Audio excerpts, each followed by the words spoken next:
of vibe are you thinking? For like the theme song? Yeah. I'm kind of thinking like a hockey night in Canada, Oh. like something with that.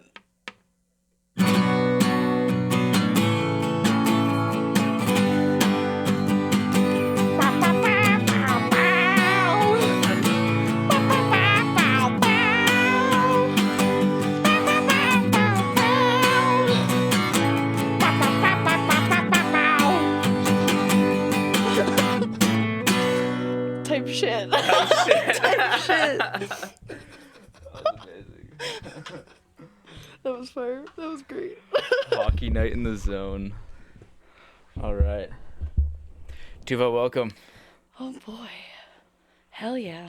Happy to be here. Yes, we made it. We made it. You can pull this a little closer. That's good. Perfect.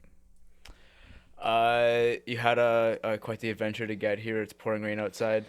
Oh man. No, ever since they changed the Winnipeg transit bus system, I have a lot to say about that. It took me a quest and a half to get here, but it was fun. Yeah. You know, made some friends along the way. Nice. It was wonderful. Did you actually like meet anyone on the way? Yeah, I mean, like when you stand in a bus stop for long enough, you know, you always meet some like chatty guy, and you just kind of like hang out for a while because you got nothing else to do. And I'm like, all right, see you someday. Yeah. And then never see him again. Yeah. Peace out. What, you listen to music on the bus? Oh, yeah. What are you hitting?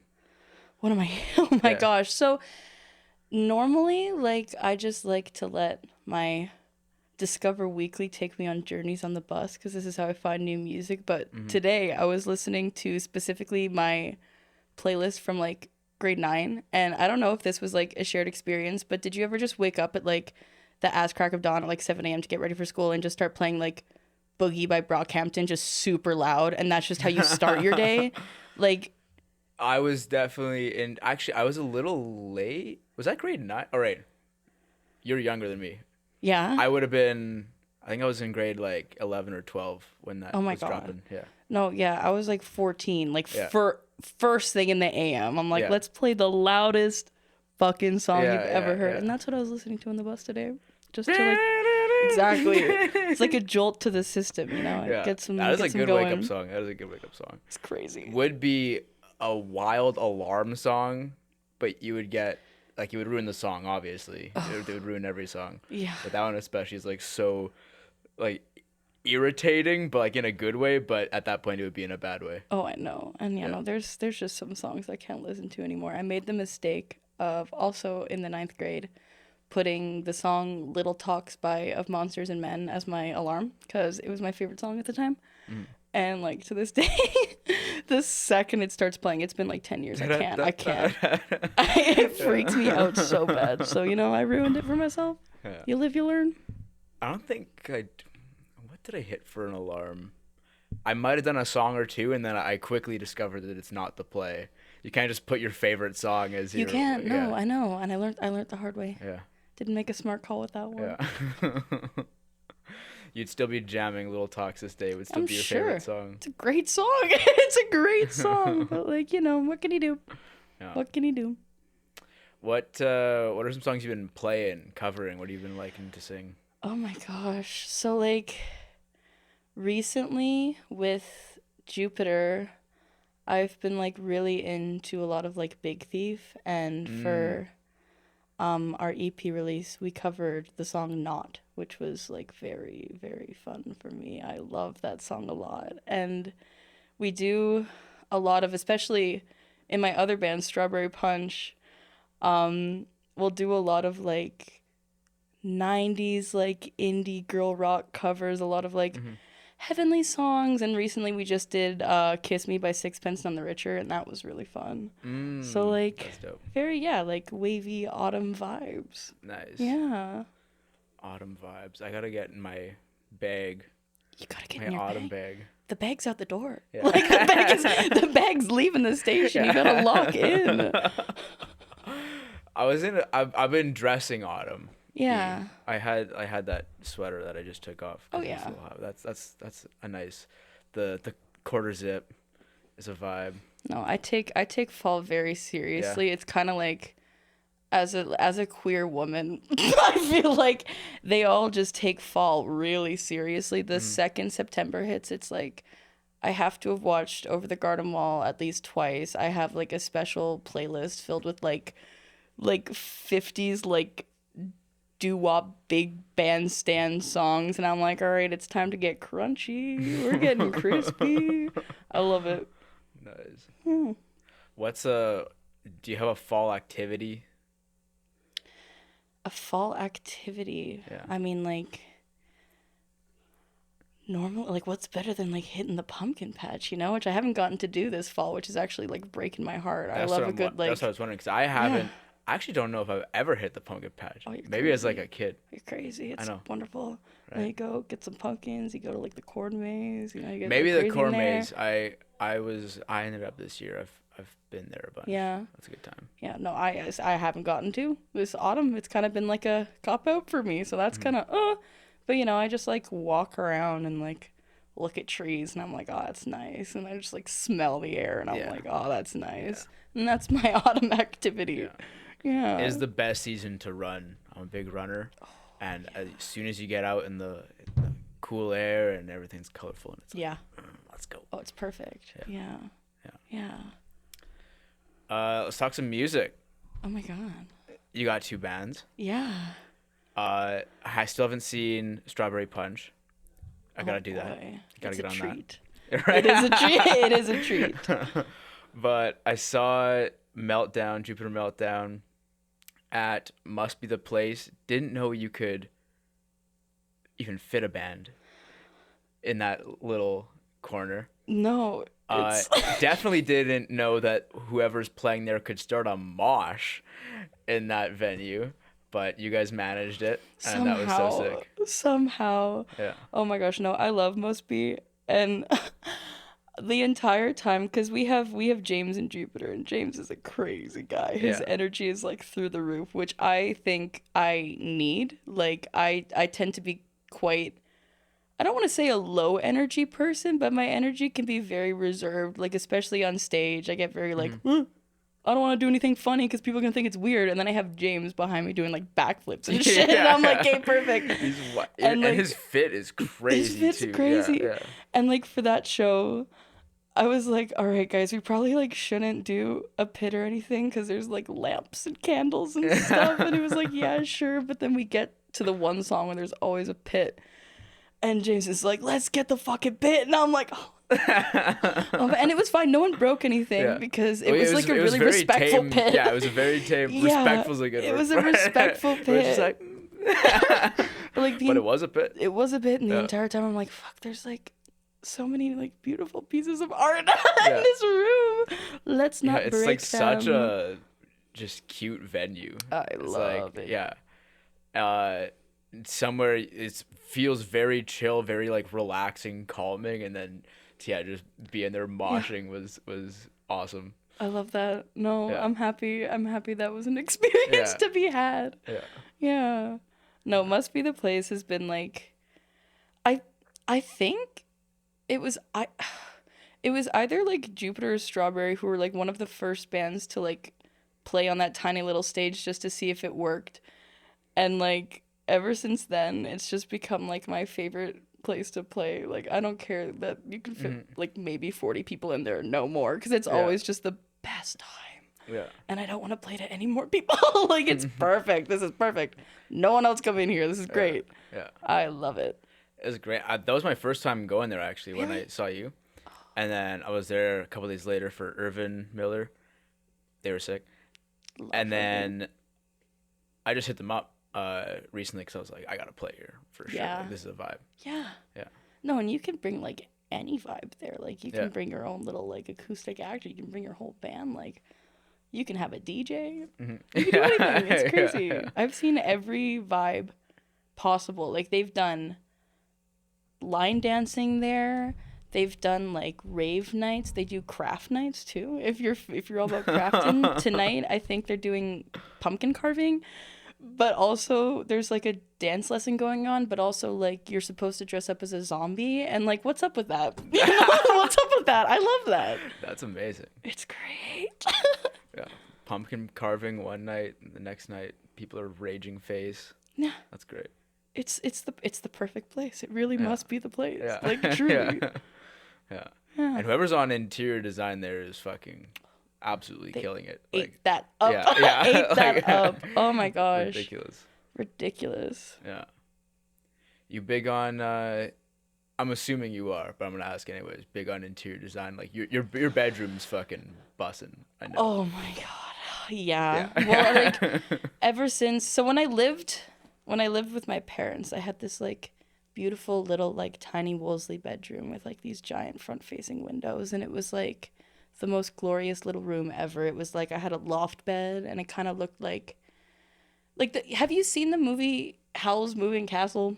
I haven't. I know. You're crazy.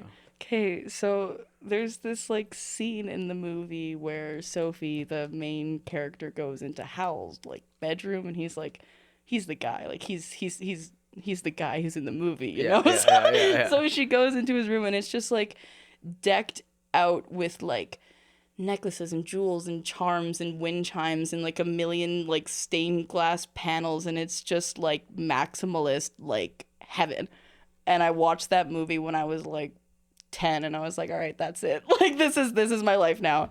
And so that's what my room is. And ever since I moved, I've been trying to like recreate that vibe, but like decorating one room is easy, but now when you have like a whole house, now it's hard. Yeah. Because there's like 4 different rooms. Yeah. And I don't know what to do with that. But you know, I got a cool bedroom. Nice. There's that at least. And then you have like, do you have a vision for the rest of it?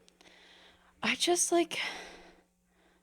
want it to feel like somehow you're just living at Folk Fest like all year round, you know? But also there's like air conditioning and a shower, you know? But that like sounds perfect. That's kind of the amazing. vibe I'm going for. Yeah.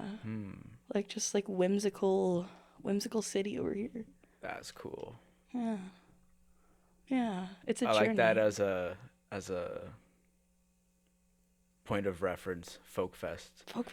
Make it Folk Fest in a house. No, like seriously, I want to get a hammock in my living room. Like I have dreams. I have dreams. Oh, one day. Yo, actually, that's pretty fire. The living room hammock. Yeah, and like, I've always like. One thing I love about being in like a band of all girls is that we just have like sleepovers all the time, and I would just love to like have people over to like sleep over at my house, and I'm like, yeah, you can crash in the hammock. Like, come on, I'd crash in the hammock. That'd be so cool. Girl bands have sleepovers. That's all the time. So cool. Oh, it's great. No, I want to be in a girl band. No, what the hell is this? It's wonderful. Like literally the other week, we've been like planning this stuff for like 2 weeks. We're like, all right, guys. We're going to go to Danny's, and we're going to watch Evil Bong 3, and we're going to order a bunch of snacks, and we're going to stay up till 5 in the morning, and then we're going to pass out. And, like, that's just, oh, man, that's my favorite part of that band is, like, it's just, like, it's, like, 50% business. Like, yeah, sure, we're locking in, but then the other 50% is just getting, like, way too silly. And, like, making each other as Sims and, like, rolling around the floor and being ridiculous and, like, screaming in the street. And I love that. Like, that sounds amazing. We're all sleeping on the floor. Yay. It's so fun. It's so cool. That's so awesome. Yeah. Yeah. No, I would be... I don't think the boys would be down if after practice I was just like, yo, like, you guys want to, like, sleep over or whatever. No, seriously. And I think, like... I honestly think it's just like that's just like the beauty of like girlhood is that like everyone is just like best friends all the time, and we can't like every weekend we're like, all right, what's the motive? We're gonna all hang out. I've never hung out with my band this much before ever, but it's like every day we're like, okay, so like who wants to go for boba? Is someone meeting for drinks? It must be the place. And I'm like, yeah, I am. It's so sick. I love it. That's awesome. I guess I'm chilling with my band. Like, they're 2 of the first people I'll hit up when I'm like doing weekend plans. Yeah. But yeah, I guess it is rarely just like us 3 will go and chill somewhere, you know. Yeah.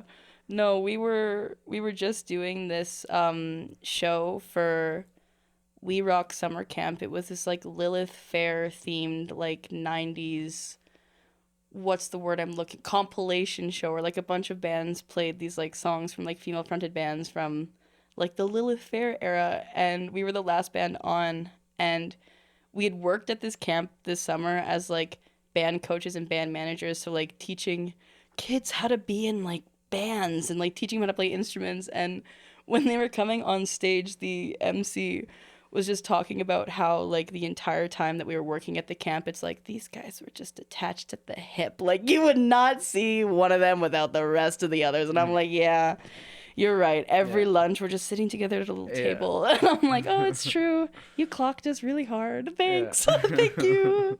Because it is true. We're attached at the hip. It's pretty fun. That's awesome. How'd you meet those girls? So I had kind of like known them all separately through like different parts of my life. Danny I had known just from her being in Poodle Paddle and just being in the scene. And I had met Freya when I was like, I want to say 4 or 5, just because we're both like, our families are from Sweden, so the Swedish community in Winnipeg is like interesting. very intertwined. So we've just kind of like always known each other, but not really to this extent. Right. And Brandy I had like just met at a Halloween party a couple months prior, and she was just like someone who I thought was really cool when we were hanging out at this party. And all separately, it was kind of Danny who had reached out to all of us separately and like put us in a group chat being like, hey, like, you guys want to be in a band? And I was like, I know you guys. And so it kind of just worked really well. Like, just all from different parts of my life. They were all there, and I'm like, perfect. So then how did Danny meet the other two? So I know Danny met Brandy because Brandy had tried out to drum in like one of Danny's like older projects, and I don't actually know how she knows Freya. They all go to the U of M, and I'm assuming that has something to do with something. I don't go to the U of M. I'm just a guy who's around. But like, they're all in university, so I'm sure something brought them together along the way. And now we're here. Also, I don't go to U of M. I'm just a guy who's around. Is an amazing quote. I love that. I'm just a guy who's around. Like, really. But yeah, that is crazy. You get the group chat from Danny, and you're like, wait, how do you... What are you guys doing here? I know, yeah. What are you doing here? No, it's wonderful. Yeah, that's awesome. Yeah. And what about Jupiter? How did you meet them? How did that come together? Oh, Jupiter has been like this like ever-changing group. Like, all of like, there's only one original member still left from like the like original bunch and stuff, because like everyone is like in a million projects. That's kind of also like part of the joy in Jupiter, but part of like the inconvenience is that I play with a bunch of super talented musicians who do like a bunch of other things too.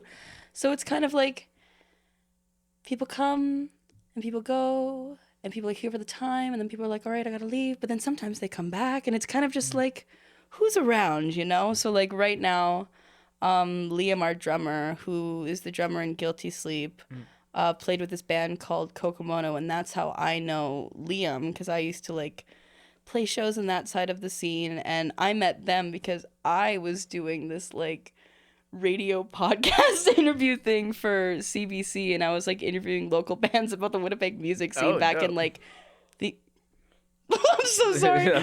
Back in like the 11th grade. And like I just posted on my Instagram story, I'm like, hey, any bands want to come and like talk about stuff? And like they were like, yeah. And so that's how I met Liam.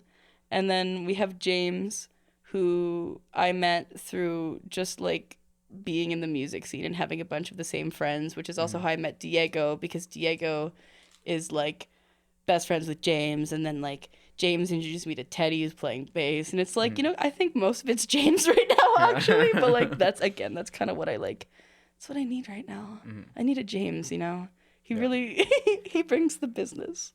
Yeah, the business and the ski goggles. The business and the ski goggles and the alien mask. Like, it's just, like, it's great. It's so lit.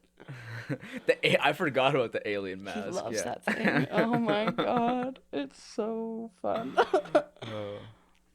Yeah, that dude is a performer.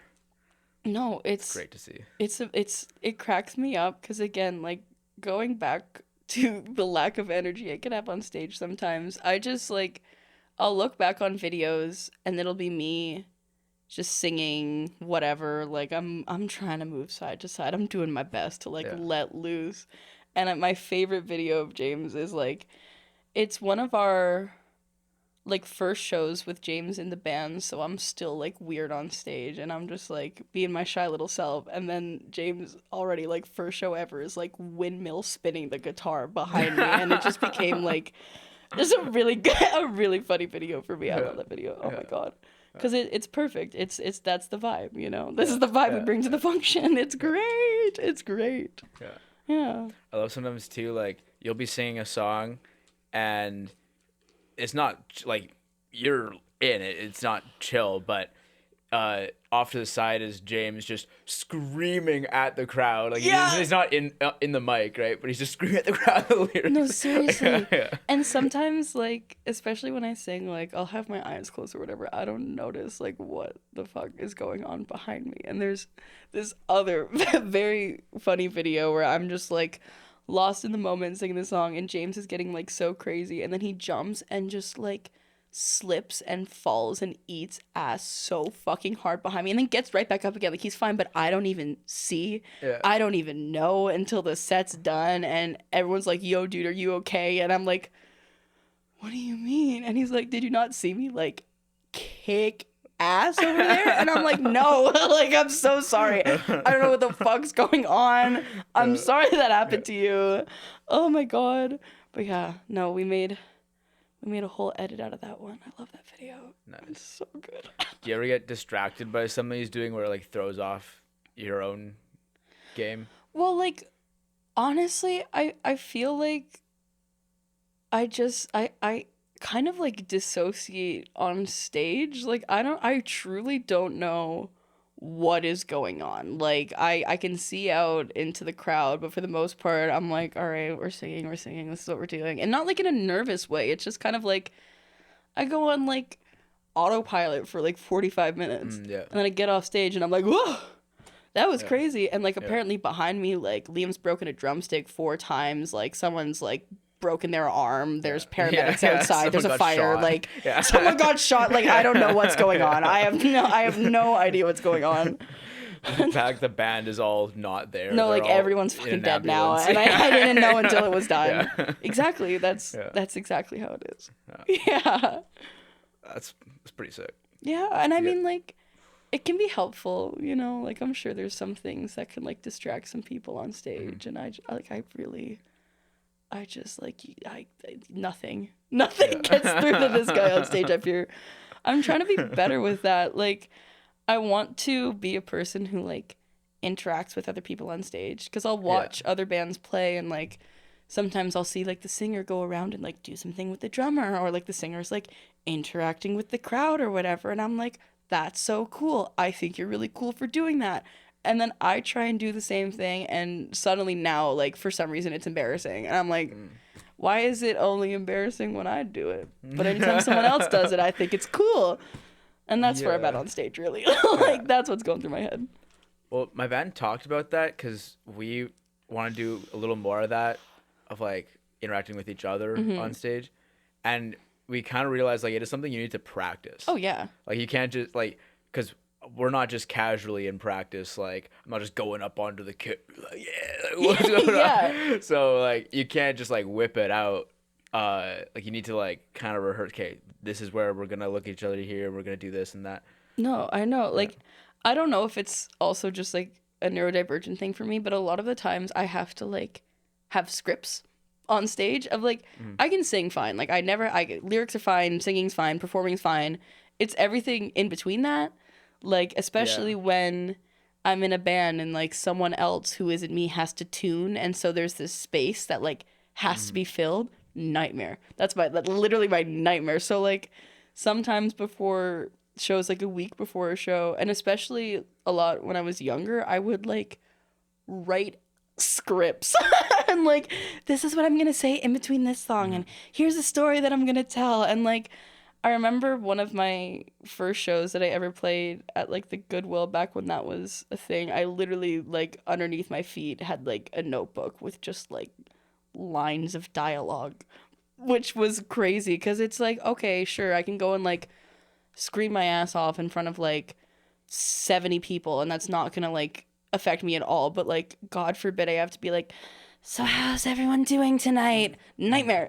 A nightmare. But you know, I do feel that like it's so like, yeah, like you can like put your heart and soul into a song and like absolutely just like send it so hard, and then as soon as the song is over you're just like, okay. no, literally. Yeah.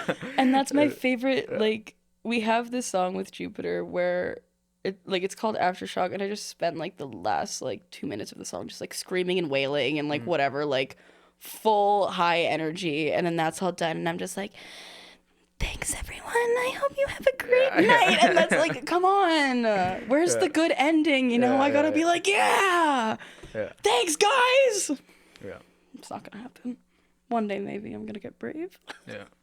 One day. I think, I don't know, I think the key is probably just you just gotta not give a fuck, but obviously that's easier said than done. I know.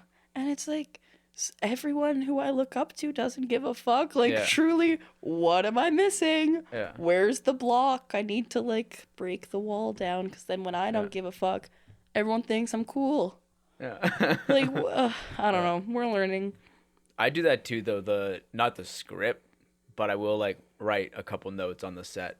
Of, like, hit this, hit that. Like, for banter. Talk about this. And, like, I have to, like, remind myself to, like, talk about like the band that was on before, the band that was on after, because that's like, oh my gosh, there's been times where I've gotten off stage and I like completely forget to acknowledge like who we're even opening for, and I feel like such like trash bag garbage because I always want to like give shout outs to the bands that we're opening for, because obviously like they invited us here, but then sometimes like literally no thought in my head, and then I get off stage and I'm like, and then I have to go up after and be like, hey guys, y'all were great. I'm so sorry I didn't say anything about that. Like, thanks for having us. But we're learning. We're learning to fill our brains a bit more. Well, and that's why you gotta write it down, literally. Because, like, if I don't, like, song ends, whatever in between songs, like, it's so hard to think of anything. You're just, like, so absorbed in, like, making sure, okay, where are we for the next song? It's next thing. You know? Exactly. Oh, nightmare. What is your favorite song to perform?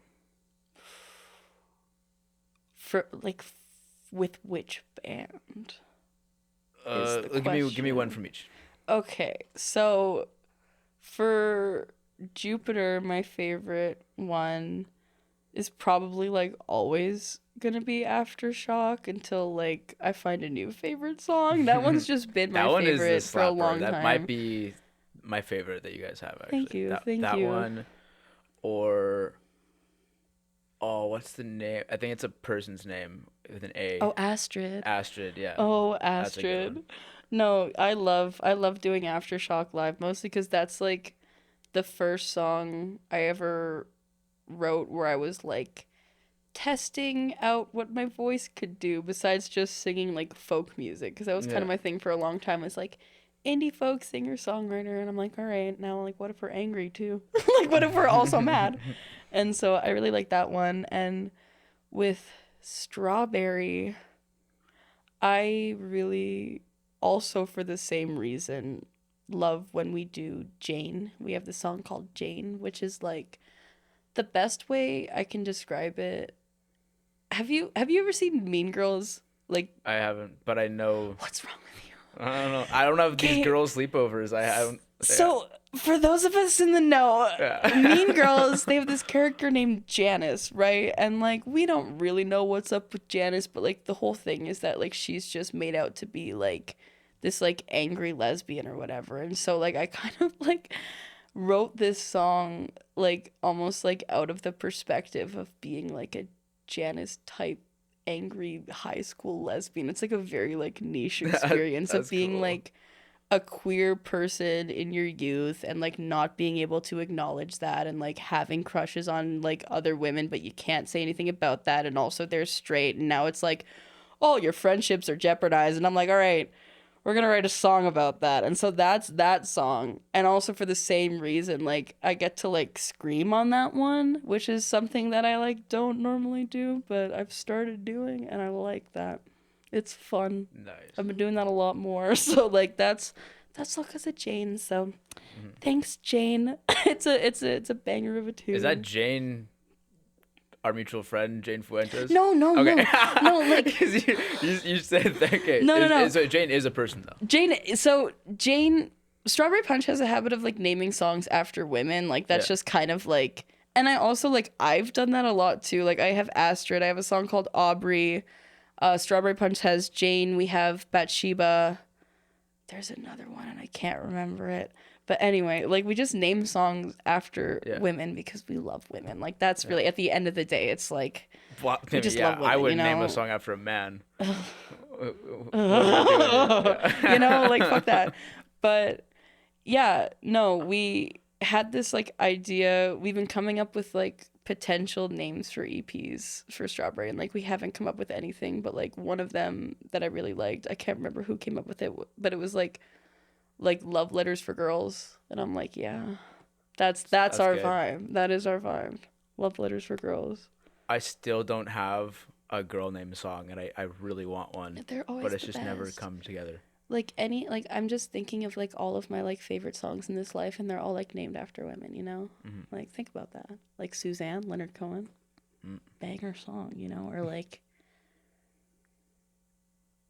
suddenly I can't remember any other song. I was just thinking too. I'm like, wait, can I name one? I went through all of them in my head, and I just really like Suzanne by Leonard Cohen. So that's what I'm locked in on. But you know, Julia.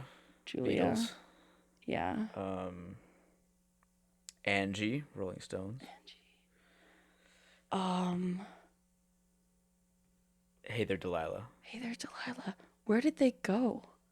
See, like, normally I'm the guy who's like, I know every song. Yeah. I know every song. But I think it's because you guys are here. Yeah. I can't, like, you can't put me on the spot like that. Yeah. Or, like, it's not going to happen. Let's go somewhere else. Yeah. Let's go somewhere else.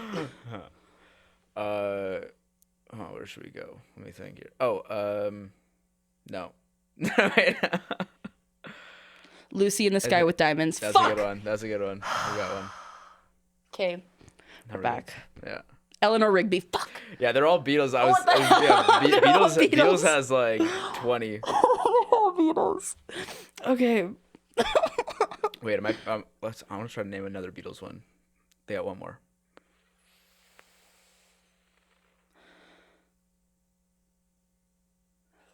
No, I'm just like going Hold through different Beatles titles in my head. I'm like, not a girl. I'm gonna find out right now. Everything's gonna be okay. Yeah. Everything's gonna be okay. Everything's gonna be okay. Where are you, Beatles? Lovely Rita. Oh yeah, Lovely Rita. I was gonna say Maxwell Silverhammer, but that's a dude. Boo. Don't give a fuck. Okay. Some kid who like hit his teacher with a hammer. Get out of here. So fucking cool. Get out of here. Yeah. You're big on the Beatles? Yeah, I mean, like, I grew up on the Beatles, so I feel like I, like, have to be big on the Beatles, you know? I'm kind of like, me and, so my boyfriend thinks that the Beatles are, like, a super overrated band, which, like, some could say, sure, right? Like, yes. Are the Beatles overrated? Maybe. However, let's think about that for a second. Why are they overrated? Maybe it's because sometimes it's good, and like I don't know why it's become this like thing. Have you noticed that like sometimes you'll say that you're into the Beatles and like someone goes, Yeah, Oh, yeah, like 10 years ago it was really cool. Yeah. And then now it's really like, oh, the Beatles, like, yeah. Like, what's up with that? Like, Yeah. I'm sorry. Like, Across the Universe is a really good song. Like, what do you want me to say about that? I don't know, man. I don't understand. I don't understand the Beatles hate. They're good for a reason. It's okay to like things that everyone else likes. It's okay that they're a little bit overrated. It's fine. They're still good. They only changed all of Western music forever. Like, Sorry. sorry. I'm sorry you think they're boring. God, but yeah, You no, see, I do. you know Fiona Apple? I know Fiona Apple. Hell yeah. She just put out Across the Universe cover. Oh, I'm very familiar. Oh, I love that cover. I mean, Across the Universe is like, I have kind of just like 10 songs that are like, in my opinion, like some of like the best written songs of all time. Like, it doesn't really matter like who sings it. It's always gonna like be a banger. And like Across the Universe is one of those. I'm like, that's a top 10 like ever song for me. I love that song. And I kind of like the Fiona Apple version more, but that's mostly just because so like too. I just love Fiona Apple. Yeah. I love it, and I just think like a woman can do anything better. So at the end of the day, even though the Beatles are the Beatles, I just think that like if Fiona a woman Apple sang should it, just re-record all of the Beatles catalog, and then she'll be the greatest artist of all time. oh, she already is. What do you mean?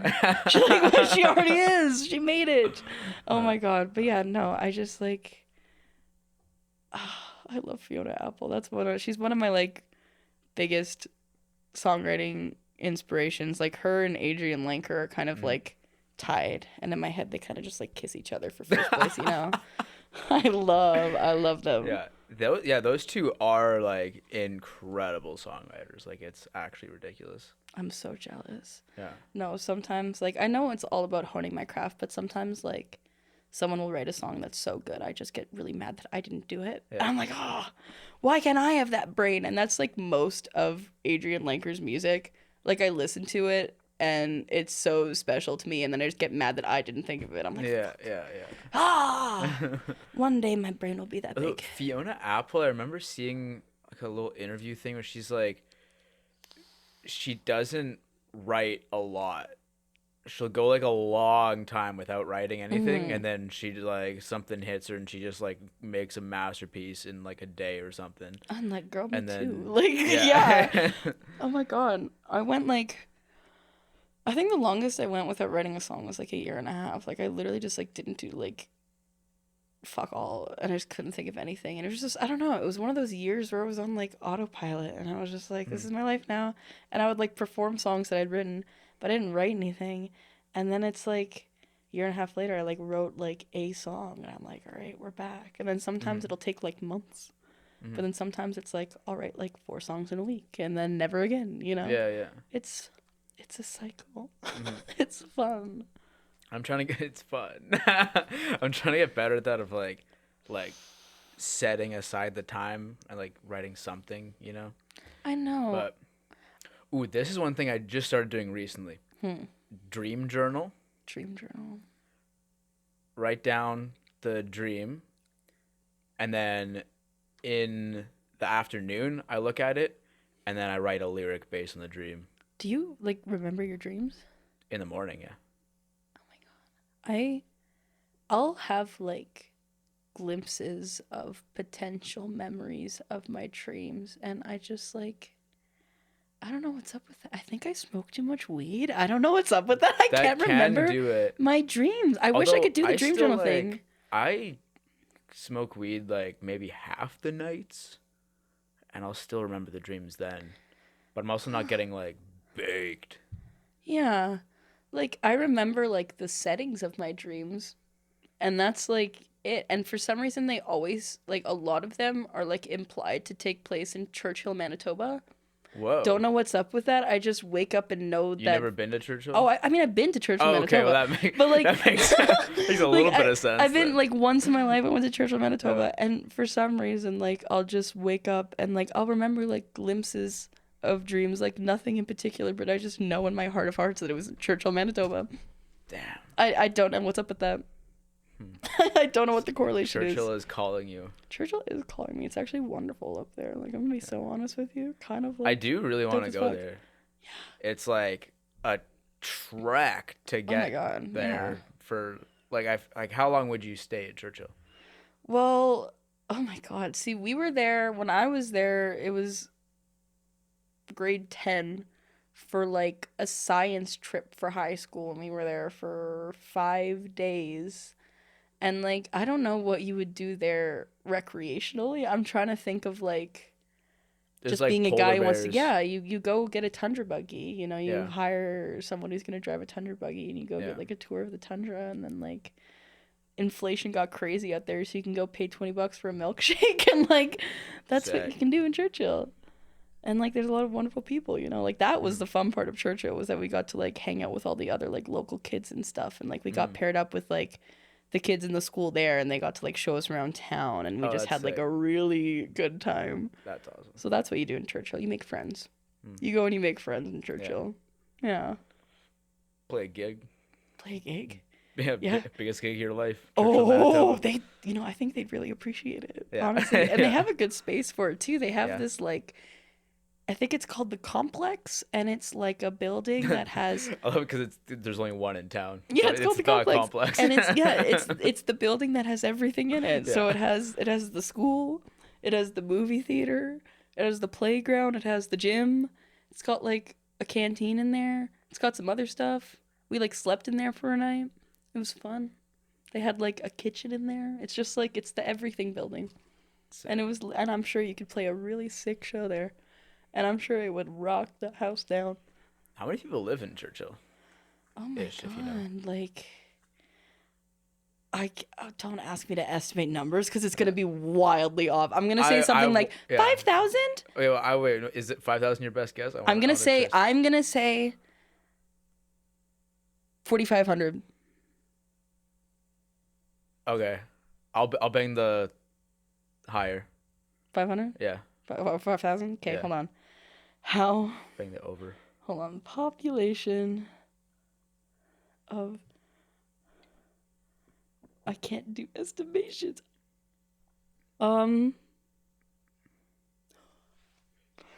So the permanent population of Churchill, Manitoba was 870 people, What? according to the 2021 Canadian census. But I don't. Oh, so it's got to be 4,500 by now. By now, it's Yeah. gotta be 4,500. Oh man, that's way less than I thought. Yeah, me too. That's Oh. Okay, well, That's I was crazy. wildly off. I was further. I thought it was over 4,500. That's crazy. Damn. Well, the more you 800. know. Well, so how many people do you think are showing up to this gig? Oh, at least 800. The whole town, right? At least, I mean, I'm sure there's like 70 of them are gonna stay home. I mean, yeah. yeah, word will get around. There's a band coming from There's the a big band city. in town. Like, it's time to party. Yeah, It's time to party. yeah. Yeah. Oh my God. Oh, that's a new goal. Now I gotta get That'd the be band up pretty to cool. Churchill. Do they still like it? There used to be a train that went up I there. think that's the only way to get there. Did they fix it? Because I remember there was a whole issue where like the railway flooded or something, and the train wasn't working for like 2 years, and there was no actual way up there except for like on a plane. Cause like, I'd love to take a train to Churchill. Oh, actually, that sounds magical. But now I gotta see. Now I'm just fact checking shit. Hold on. Did they fix the train to Churchill? Even if they did, I remember it was like $1,000 to get there, which is like It was over. insane. Yeah. Did they fix the train to Churchill? Oh.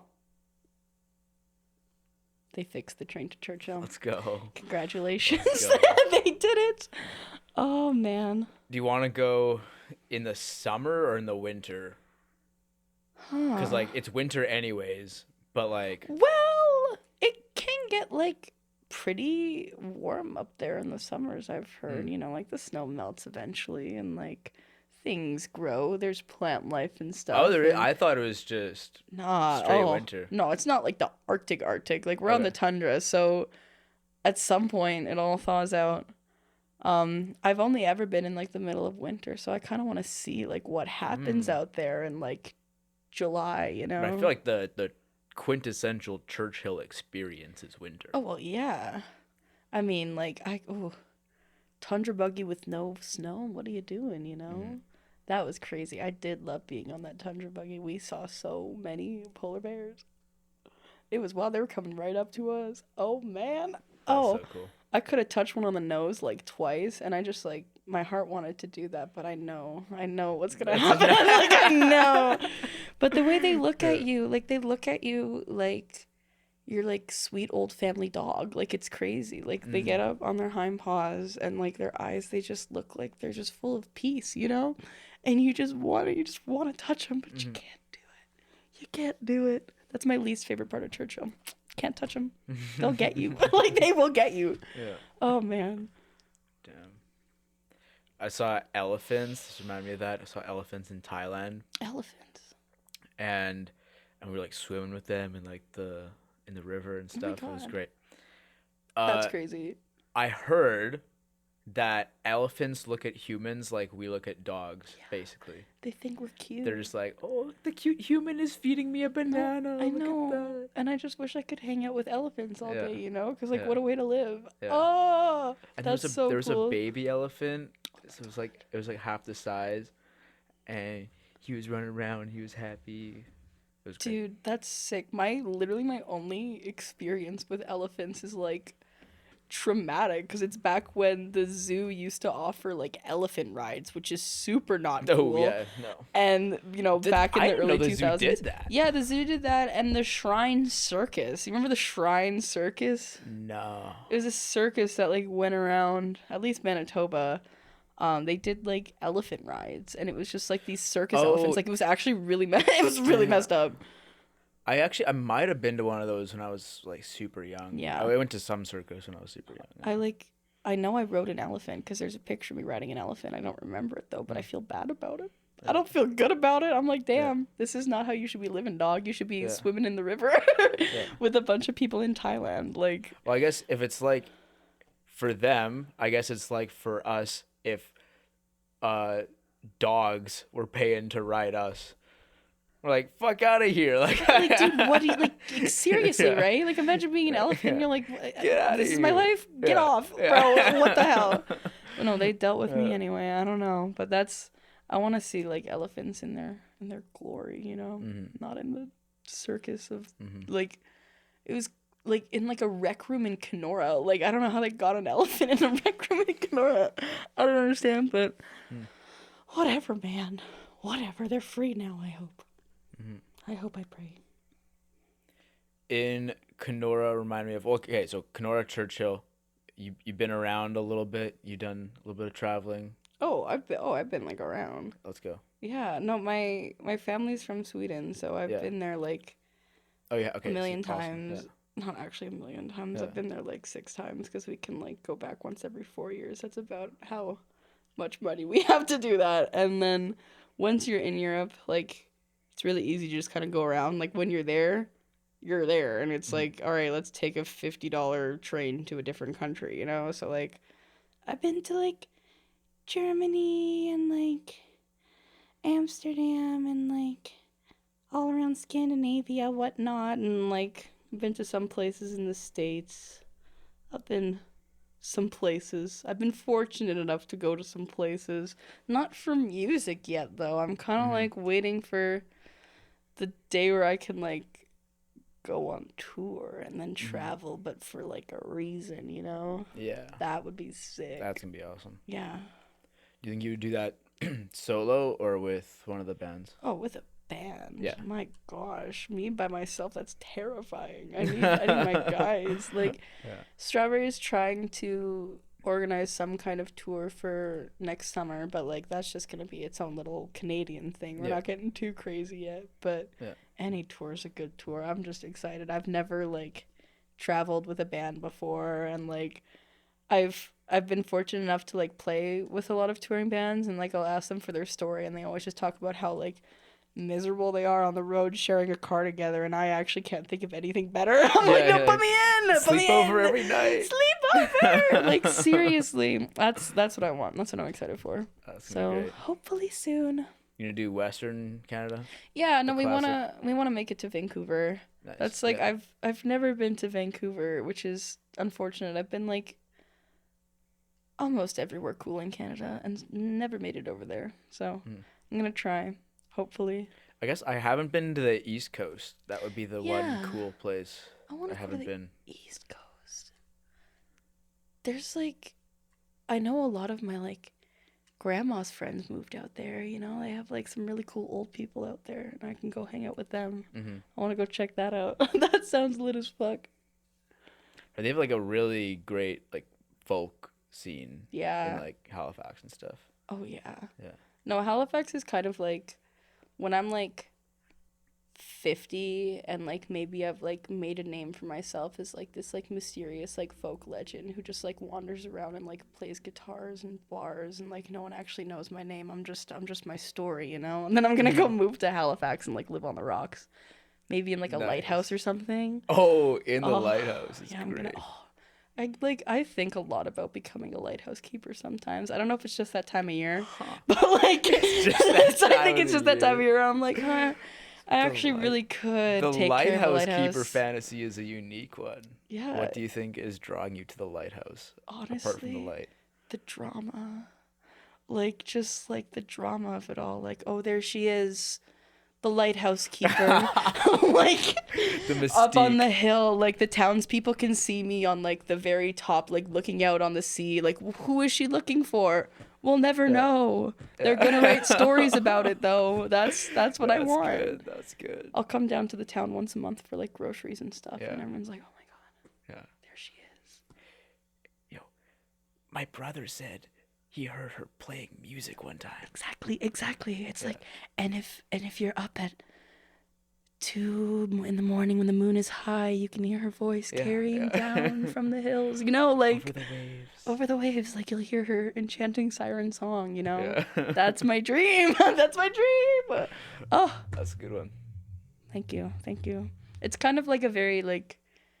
Do you know who Enya is? The artist Enya. Rings a bell, but I'm not sure though. Like, you know the song where it's like, who can say where the road... Okay, you know her, right? She... Okay. So sorry.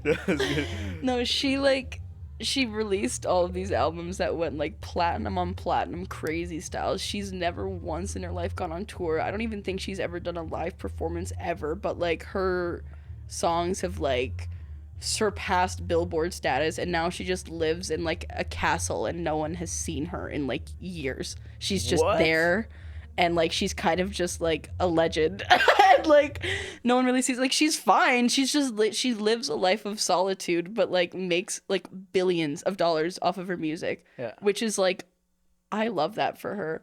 I cannot confirm nor deny if she's ever done a live performance, but I'm pretty sure that's like never been a thing.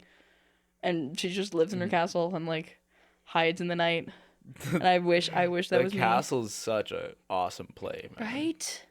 Right. Castle, lighthouse, any type of non-standard housing situation for a music legend. I want to scare the townsfolk. Like I really do. I really do. Oh, so bad. So bad. The townsfolk. Oh. I was wondering now if because I feel like lighthouses are already on the way out, and the lighthouse keeper. Dude, is AI taking over lighthouses? I think so. Like this might be AI can't take all the jobs. Those are the days of yore. No, man. Oh, they can't. They're taking everything from me. You know, but maybe you don't even get paid to be the lighthouse keeper, but you just are. Yeah, maybe I'm doing it for the love of the game. Yeah. Who says I have to get paid to be a lighthouse keeper? Yeah.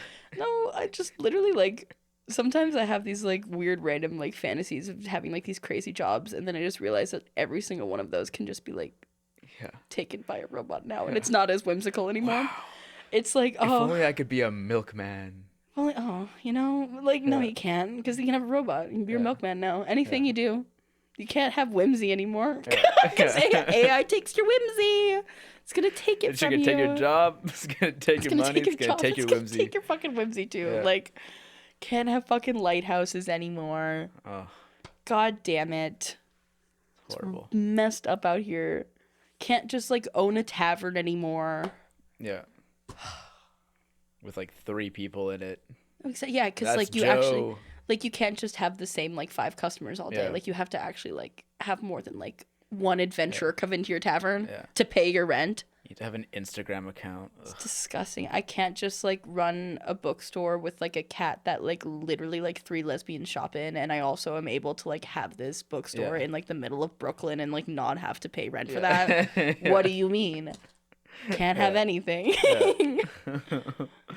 AI takes your whimsy. It takes your fucking whimsy. Seriously. That's like, you know, I was working for a while as an educational assistant in like elementary schools, and I think like that might be like one of the only jobs that's like completely safe from AI, because like how can you get like a robot to look after like children with disabilities, you know? Is that gonna work? Yeah, no, I don't think so. So there's one thing under my belt that the robots can't take from me, and it's working with the youths. They can't take that from me. There's one thing that's safe. Yeah, I think that's safe for sure. Forever. Maybe not teachers, but like teachers will be AI assisted. Yeah. But I think you still have teachers. Yeah, you have like someone who like comes in and turns on the AI for the class in the morning, and then they come and turn it off at the end of the day. It's like pressing play on the movie. No, like exactly. Like that's where that could go. I saw that in a movie. Well, what movie was that? It was literally the whole bit was like the teacher was just there to like make sure the AI in the class was like operating smoothly. I cannot remember the name of that movie, but like if anyone remembers the name of that movie, let me know, because I want to watch that again. But yeah, it was just like this entire school, and they just like couldn't do shit because the AI was their teacher, and they just like. Oh, was it called machine learning? Maybe. No, I'm just made up a name for it. Oh, you just made up a name for it. That was fire. Was it called machine learning? Yeah. That's kind of how it felt. Yeah. Yeah. Yeah. No, that would be a fire title for machine it. learning. It works. Yeah. Yeah. No, that one's not safe. Yeah. Any other whimsical jobs that you thought about as a kid or now?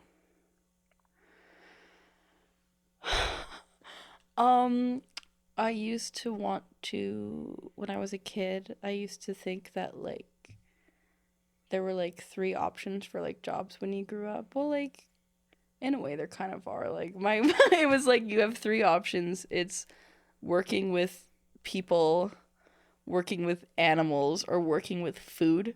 Where like in my brain, like these are the 3 things a person can do in their life, right? And so my big thing when I was a kid is that I just wanted to be like a cake decorator and just spend all day like decorating cakes. And like I'm not gonna bake the cakes. Someone else can bake the cakes. I'm gonna decorate the cakes. And that was like my first little like shot of whimsy. And then after that it just kind of got like really ridiculous. Like I wanted to be the person that like swam with dolphins at like dolphin shows, like, you know, it's like at SeaWorld where they have like dolphins and stuff. Like I wanted to be that guy. And then I got really into playing Webkins. You know Webkins? Yeah. You have to know Webkins. You know Webkins. Yeah. And then I thought that a career option would be then just designing Webkins and just making the Webkins, and that was my whole job. So then I had like the plushies. Yeah, or no, it's just like not even the plushies, just designing just what the in plushies the game. are gonna be. Yeah, like creating the character of the Webkins, Okay, and like in the game too, but like just like making the design. So I had like a whole notebook of just like fake Webkins I made up, and then in that same vein, I used to also invent Pokemon cards. I mean, all these like are jobs. Like they're do technically exist. jobs. They're technically exist. jobs. Like then I'm like, all right, I'm just gonna like invent Pokemon cards. So I'd start like making my own Pokemon decks. But it's a wild like you gotta. I don't know how you get into designing Pokemon, but it's a long road. You don't just hit up Nintendo or whatever. I know. Like, I don't know what I was thinking. I was gonna send in a portfolio or something, but like it was a dream of mine, and now I just want to be a simple lighthouse keeper. You know. Yeah. That's all I want to be. I just want to like, you know, sit up in my study and draw Pokemon cards all day and just tend to my light. Open sea and wistfully. Exactly. Yeah. And like think about like everything that's gone wrong, you know. Mm-hmm. It's very dramatic. It's very poetic. Yeah. That's just what I want my life to be, you know. Yeah. That's my plan. That's a good pun. Thank you. Thank you. Oh my god. What else we got? We got any more girl band or song names? Fuck. Hold on. I have a playlist, you know, of just names Oh, of really? songs, like Okay. song names. I've Yeah. like this has been a passion project of mine. Big Thief has one. Or no, maybe I'm just thinking of Shark Smile where she mentions. Yeah. Ooh, Alex G has Sarah. Big Thief has Mary. There's one that I know. Ooh. Big Thief also has Paul, but like Paul. It's a banger song though. Yeah. No one's talk shit, but like, oh, Paul. Cassandra, Florence and the Machine. yeah. Francis Forever, Mitski. I should have thought of that one off the bat. That's some shit that I know. What else do I have in here? Oh, Evelyn, Gregory Alan Isakov, classic. Yeah. Okay, well, there's like a million of them. There's so many. Big Thief also, same album, has Lorraine. So there's just a lot of girl songs in Big I have Thief. a fire name for it, for one that I would write. I have a hook for it too, but then I couldn't figure the rest out and I kind of dropped it. This was like late last year. It's Diana, but Dajana. I like hate that and love that at the same time so much. Like that's great. Yeah. Diana. I love that. But it's pronounced Diana, so you hear it and you just think Diana, but like it written out makes it more unique. That's too. like that's evil and beautiful at the same time. That's perfect. Yeah. That's a great title. I love that. Yeah. God, no. I think like I don't know what it is. There's just something about like naming a song after a woman that's just like very like inherently way more poetic. I don't know what's up with that. I really just think it's because I like girls. Like at the end of the day, like sorry guys, I don't know what to tell you. Everything I write is about a woman. Yeah. Like I don't want to talk about men. Yeah. Imagine writing a song named Scott. Fucking Scott. Oh, this is my song. This is our new single called Jared. Yeah. It's coming on all streaming platforms. Like, fuck. It's just unfortunate. Like, I'm just sorry you guys don't have, like, beautiful names, you know? I'm sorry you can't be named, like, Evangeline. Yeah. You know? It's unfortunate. Evangeline's a sick name. Right? I met an Evangeline and I was like, that's incredible. That's a wonderful name. Yeah. Yeah. No, that's a name. Yeah. Yeah. Andrew. Fucking get out of here. Oh my god. What else we got? I have notes, but they're over there. But I think we might have hit everything. Yeah. But we got some time still. Do you have? Oh, here's one. Favorite lyric you've written?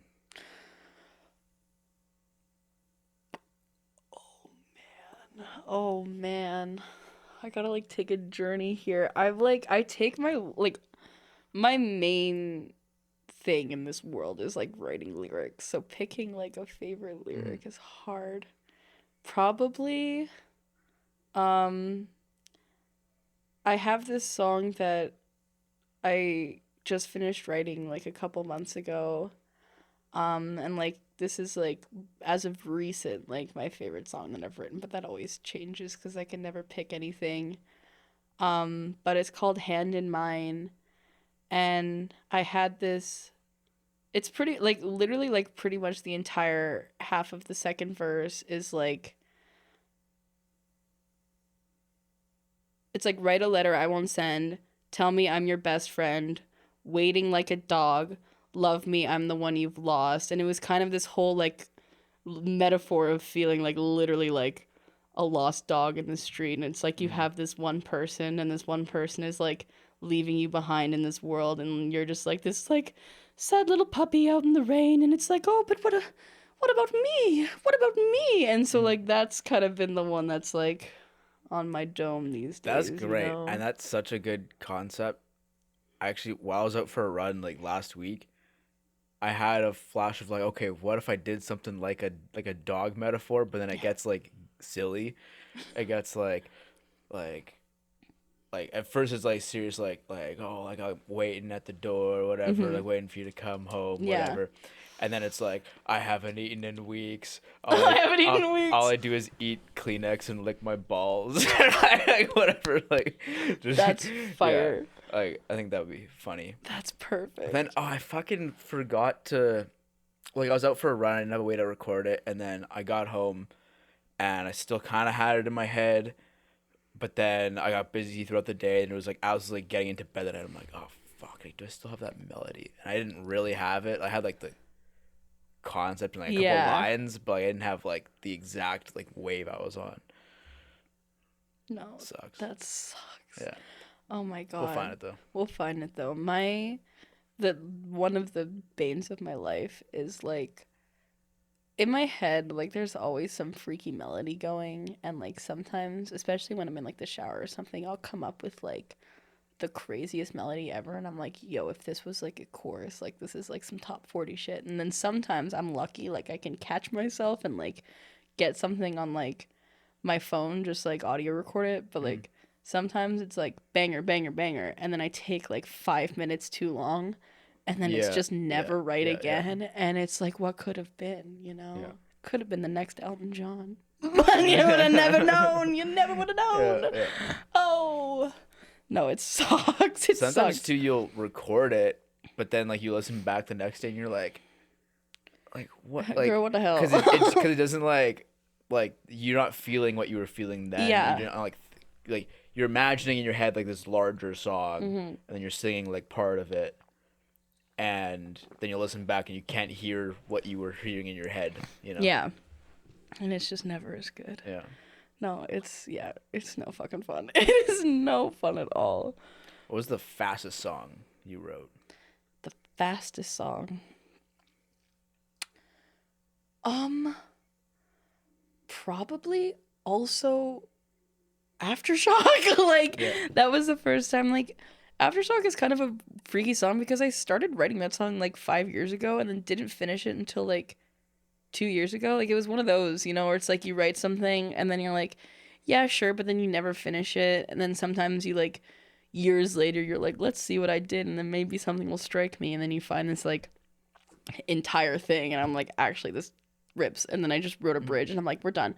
Nice. But that song, like, I remember, I don't think it's actually the fastest song I've ever written, but it felt like it was, because when I wrote it at the time, I had never, like, written a song like that. And I remember, like, being in my bed with my guitar, just like, which is not like my style at all. And to me, that was like, whoa, I'm so fast. This is like Fall Out Boy. Oh my God. Like that's how it felt. I don't think that's how it feels now, but that's how it felt back then.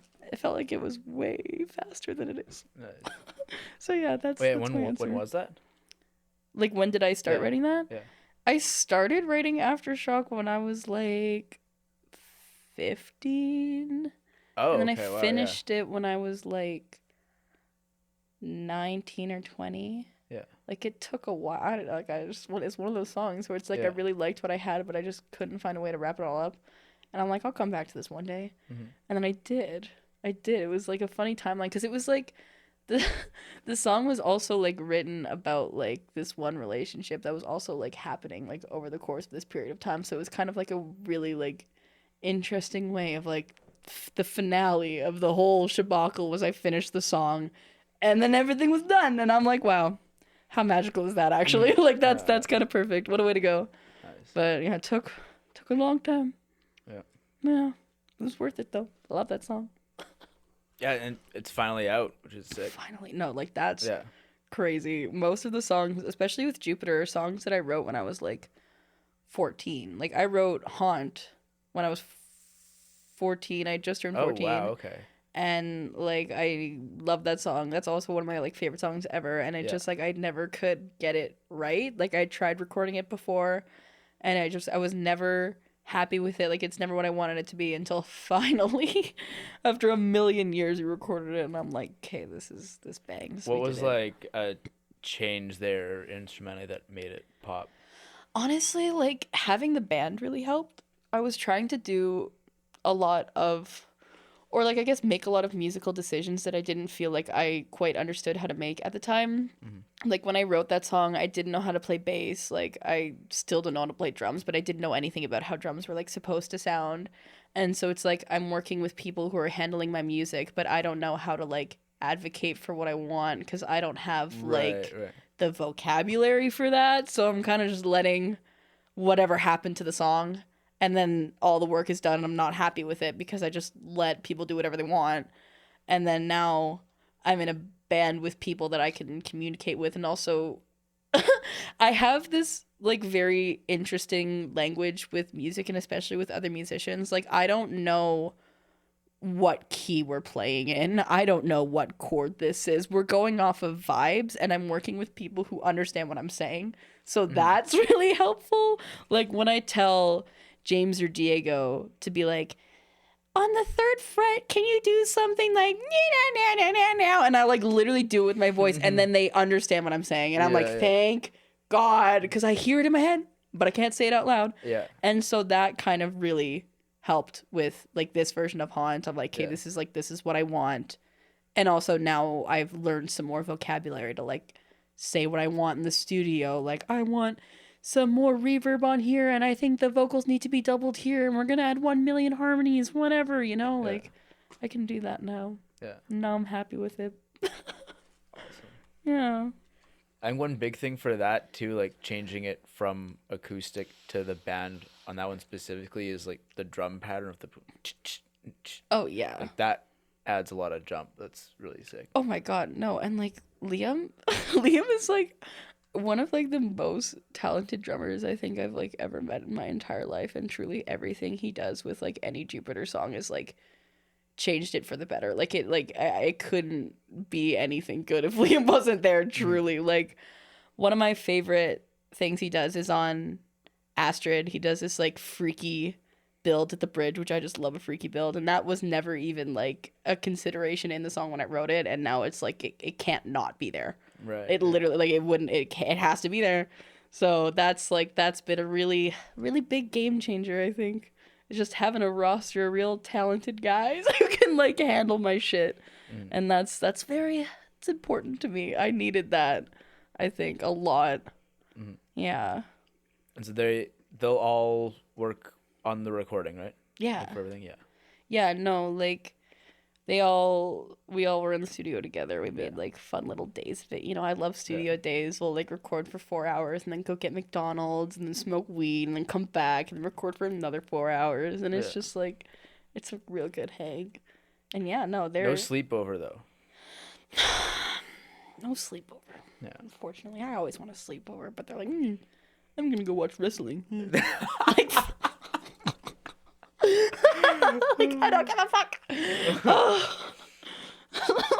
With Strawberry Punch, you gonna hit the sleepover studio?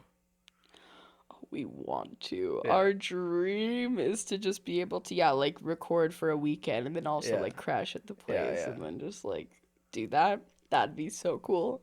I want to do that so bad, but like who has money for that? And who has a studio with beds? No Fun Club does. Actually? They have like boarding rooms for bands. Like you can stay there. Oh, that's cool. Yeah. No, it's fire. I don't know how it works because I've never done it. I just know that like bands will stay there for like a couple days at a time, and they have like a fully functioning kitchen, and like people leave like communal groceries. It's pretty cool in there. That's sick as fuck. No, then like honestly, like if I was coming from out of town, I'd do the same thing too. But I'm not paying for all that. I live down the street. Like I can't. I'm not doing that. But I love that it's there. Yeah. I think it's cool. Yeah. Yeah. One day. That's for when you're living in the lighthouse and you want to come back to record the album. I based make on my your experience with the townsfolk. Exactly. I make my monthly trek into the village to come record my songs, and then I leave again. And everyone's like, "Oh, she was here and she was gone." You know, that's my dream. I saw her. I saw her. Oh, she was walking down the cobblestone streets in the night. I could hear her voice. Yeah. Oh. One day. Yeah. Do you have any hot takes, music or otherwise?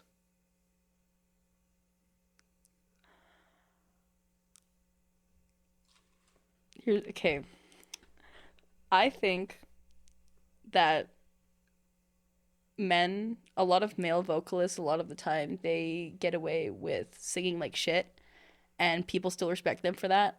Because there's artists that I love, near and dear to my heart, who sing like shit, and I love them. I think women should also be allowed to sing like shit, because I find that a lot of the time, especially in like the folk punk side of things, it's like if a girl sounds like shit, it's like, oh, that's a shitty musician. But if a guy sounds like shit, whoa, you know? And it's like, when I think of bands like, do you know the band Prince Daddy and the Hyena? No. I love this band. This band is so fucking cool. They're amazing. The lead singer, he sings like shit, but in like the coolest way ever. The lyrics are great. The music's great. It's bumping, right? But if I did that, or if like any other like female musician did that, right? Then it's like, oh no, she just can't sing. I think there should be some leeway. I just think think that's a good take. Women should be allowed to sound like shit. Like I just think it should be allowed. I couldn't even really give you an example of a female vocalist who sounds like shit because they don't. Because you don't. They don't get big. Right? Yeah. Yeah. And there's like the list of dudes is long. There's so many dudes that just sound like shit, and I still respect them as artists. Like I think they're so talented. They're great, but like the Mountain Goats. Have you listened to the Mountain Goats? No. Oh my god. Okay. So love the Mountain Goats. Like one of my like all-time favorite artists ever. Okay. Sounds like shit. Like sounds like shit. And I know that. Like they're fucking terrible, but I love them. They're so like their lyrics are so like beautifully crafted. Like one of the best like lyricists of our time. Like truly wonderful, magnificent. Cannot sing for shit. But I love it. Like I can't stop listening to it because it's still good, right? Objectively it's still good. But like sometimes I also want to sound like shit. And I think that should be okay. That's all. That's my hot take. Women should be allowed to sound like shit when they sing too. So, who do we gotta convince here? Like, how do we change this? Honestly, I just like, I don't know. I don't want to say like, oh, as a woman, it's hard to do anything, but like, sometimes, like you kind of have to be like the best you possibly can be, or people aren't gonna take you seriously. Like there isn't a lot of room to dick around, you know, like.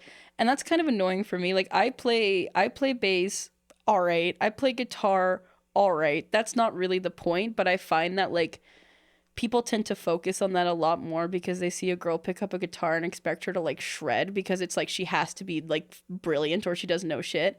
And it's like, why can't I just like be all right and then also scream on stage and then everyone have a great time? Like things can exist, you know? I think we should also be allowed to sometimes be mid. That's all. It's just like it's fair, you know, and it's fun, right? Like I just want to like scream like shit. I want to sound like shit sometimes. I guess maybe the way to change the culture is to be a great singer, make a name somewhat, as a great singer, and then purposefully sound like shit and be like, "See you fucking fools, it's still good." And that's what I do. Because like I've been singing like my whole life. I've been in choir since grade 2. Like I know how to use my voice. I like to think that I have like a decent enough voice, but then sometimes on stage, especially when a song is like angrier or louder, like I want to get freaky, like I'm gonna sound like shit. And like I know that I sound like shit because it's about the vibes, man. Like I'm just trying to create a vibe here. Like I don't need to sound super great all the time. It's not share time right now. It's not share time, but then sometimes I'll do that and then like some like random as fuck like 38-year-old like band dude standing in the back just like doesn't get it at all. And I'm like, well, this is for you. Also, this is my bit, and I think it's a great bit. I'm gonna sound like shit when I want to sound like shit. It's my right. It's my right as a woman to sound like shit, and I don't want anyone to say anything about it. So what if I play bass like shit sometimes? I know some people who play bass like shit too. No one gets mad at them for that. I'm just saying. Yeah. But yeah, that's my hot take. That's a good take. Thank you. Thank you. No, I think about that a lot because again, like so many of my favorite artists of all time, like I'll like send a song to a friend and I have to like warn them in advance. I'm like, just so you know, like this does sound like crap, like but it's great, right? And I want people to also send my music and have to like warn them, be like, just so you know, sounds like crap, but it's fucking great. Yeah. Like, it's so good.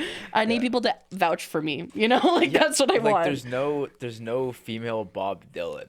Exactly. Yeah. Exactly. And the closest I can think of is, like, maybe, like, Kim Dawson, but even then, like, she's just beautiful. Like, she doesn't even sound like shit. She's just, like, more, like, chill, you know? There's no woman that sounds like shit. But, like... Or, like, a Mac Miller. Oh, he's different. He's on his own, like, frequency, you know? But, like, AC/DC? What's up with that? Isn't he... Well, okay. See, I would say AC/DC, both Brian Johnson and the legend before him, I'm forgetting his name now. They both are, like, technically better singers, I would say, than Mac Miller. Oh, well, like for sure. From a technical standpoint, yeah. Like, I'm not saying these people can't carry a tune. I'm more so saying, like, the quality of that voice. I think I just have freaky beef with AC/DC. Like, it's been my whole life. I genuinely think it's, like, some kind of, like, neurodivergent overstimulation thing, but there's something about his voice that truly, and I mean zero disrespect, I can't be in the same room. I actually like, and I love classic rock. Like, I love 80s rock. I love, like, a lot of, like, heavier kind of, like, freaky ass music. And for some reason, the second I hear Back in Black, like, I have to leave. I have to leave the room. I can't be there. And it's like, damn, does that make me a pussy? Like, I can't listen to it. Because, I do like Mac Miller's voice more. Yeah. But then I think this kind of goes into what we're saying. We're like, because Mac Miller technically not a great singer. Yeah. But if there's a girl doing that, it would just be like, like, she's just not a good singer. Like, what the hell, bro? Yeah. I don't like what are having to catch in the vibe, you know? Yeah. Like, seriously, but that's, you know, like, I do think about that a lot, because, like, especially, like, I'll get off stage and someone was like, that was great, but, like, you're kind of, like, off key here. I'm like, I know! No way people say also, that. why would you even say that? Because what if I didn't know? What if I wasn't aware, That's and then I crazy. actually had no idea that it happened, and you're going to ruin my night by telling me that, but also I did know that happened. Wild. Like, what the hell? What the hell? No, sometimes, like... was this, like, a friend? Was criticism at this point welcome? No, I don't even, like, know them like that. Like, I don't know. It's like also. That was good, but, like, this one part was shit. No, yeah, and I'm like, what's your name? Like, who are you? That's crazy. No, like, seriously. But that's crazy. No, I don't know. There's something about, like, being a person on stage where, like, sometimes, like, people just come up to you and they just, like, say things to you. It's crazy. Yeah. It's like a filter stops existing. Yeah. I don't know what's up with that. Like, people just say shit, and I'm like... This one time, I think it was our last gig, we finish, and I'm, like, packing up on stage, and this guy comes over to the side, and he's like, hey, got a stupid question for you. Oh my God. I'm like, all right, here we go, yeah. So he's like, I have a acoustic guitar strings. Would those work on an electric guitar?